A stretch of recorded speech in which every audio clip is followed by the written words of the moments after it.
Chapter 1. Before Mother Left. She has to be somewhere.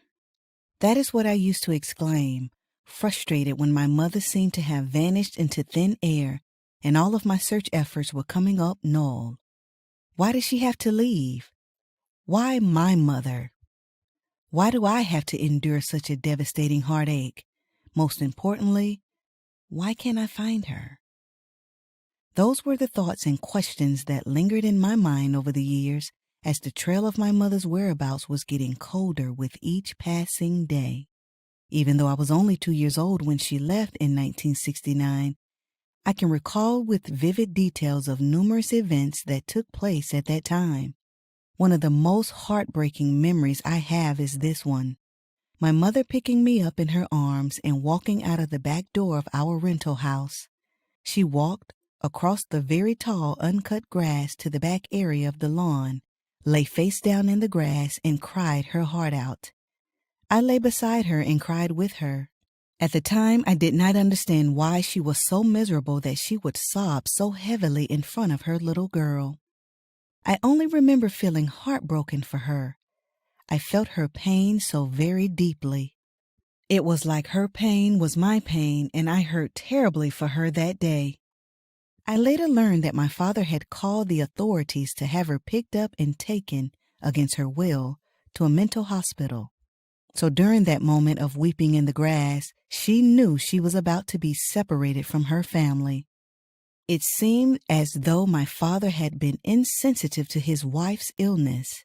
But I guess if she was posing a threat to herself and others, my father may have felt he was doing something good. Here is a less heartbreaking yet deeply hurtful memory. I was in the car with my family when my father and mother began to argue. I was no more than 1 or 2 years old, but I remember feeling like my father's voice was loud and abusive, and my mother was quiet and hurt from the dispute. It felt like the argument was not fair because my father was louder, stronger, and angrier, while my mother seemed weak and unable to defend herself.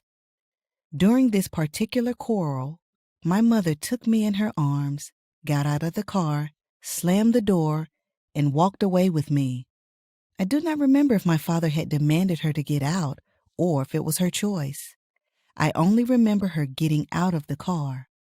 While I do not recall anything that happened after that, my oldest sister Carla often expressed her surprise about how my mother and I made it home before they did, even though they were in the car and my mother had left walking. When I really look back, my time with my mother was a painful one. Although I have always remembered both good and bad, the bad was ugly. I heard stories about my mother's mental illness, causing her to experience episodes which resulted in her harming my siblings and me. Overall, my father and mother had a strained relationship. They both endured an enormous amount of pain, resulting in the breakup of our family. Growing up, I blamed my father for my mother's emotional state. I felt like his physical abuse caused her to leave us. Over the years, my brother Jerome tried to explain to me that our mother really did have a serious mental illness, and our father was not to blame for that. You don't understand, Grace. Our mother was not the same person you think she was, Jerome used to say. He remembered it better than I did because he was the oldest of the 6 children and I was the baby. He explained to me that my father usually physically harmed her because she physically harmed us. Although I continue to blame my father, I do recall an instance where I know it to be true. My father came home from work one evening to find bruises on me. Mother had beaten me with a broomstick. In turn, he gave her a beating with the same broomstick. Not understanding the concept of revenge, I felt a deep sadness for the lady who gave birth to me. This is the only time I remember my mother hurting me, but not the only time I witnessed my father hitting her. I never believed my poor mother deserved to be abused, regardless of the circumstances. Right or wrong, that was just how I felt whenever I would think back about my parents' relationship. I guess my father was trying to protect us the only way he knew at the time. But the way he went about it was very wrong in my eyes.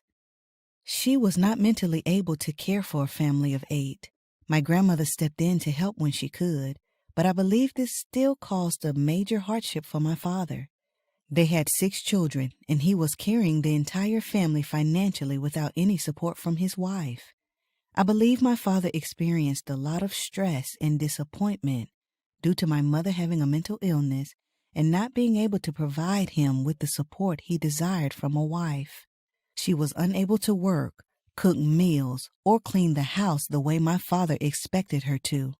Then, to come home after a very long, tedious workday and find no dinner ready, the house dirty, or her having harmed one of the children was an even heavier burden. I imagine this had to be difficult for both of my parents, as they were living in an era where the wife was naturally expected to perform the duties of the household while the husband worked. If you enjoyed this story, please like this video and subscribe to our channel.